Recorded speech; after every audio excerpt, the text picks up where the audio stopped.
Para sa isang sumusumpang inosente siya habang nagkukubli sa likod ng pananampalataya, ginagawa ni Pastor Apollo C. Kibuloy ang lahat upang maipagtanggol ang kanyang sarili mula sa alinmang independent inquiry.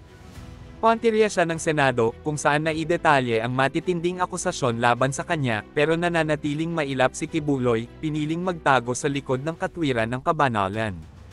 Hindi ko lang talaga maintindihan kung bakit hanggang sa puntong ito ay mayroon pa ring tulad ni Senador Robin Hood Padilla, na ginagawa ang lahat para hindi maisakatuparan ang pag-aresto sa televangelist.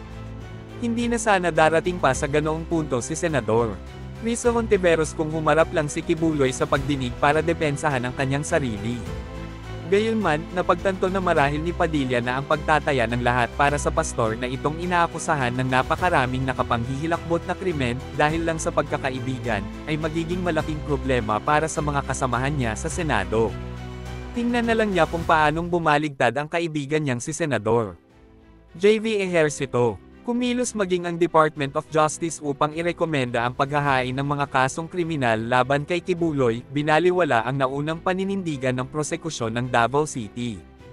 Gayunman, may suspecha ang ilan na bagamat aktwal na kinakasuhan ng gobyerno ang pastor, maaaring ito raw ay insidente ng demanda mi na ang intensyon marahil ay iiwas si Kibuloy mula sa extradition ng Amerika, na ang pendulum ng hustisya ay umiindayog ng palapit sa mukha niya. Hindi ang Amerika ang tipong matagal na puro porma lang dahil sinampahan na nga ng mga seryosong kaso si Kibuloy sa isang korte sa California, pakikipagsabwatan para magsagawa ng sex trafficking na may pamumuwersa, panloloko, pananakot, sex trafficking ng mga bata, conspiracy, at cash smuggling.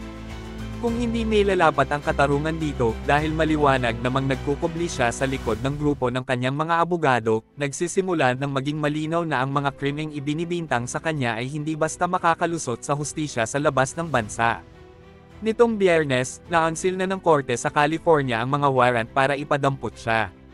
Bagamat wala pang hiling na extradition ng Amerika, sinabi ng mga eksperto sa batas na obligado ang Pilipinas, sa bisa ng isang treaty, na isuko siya.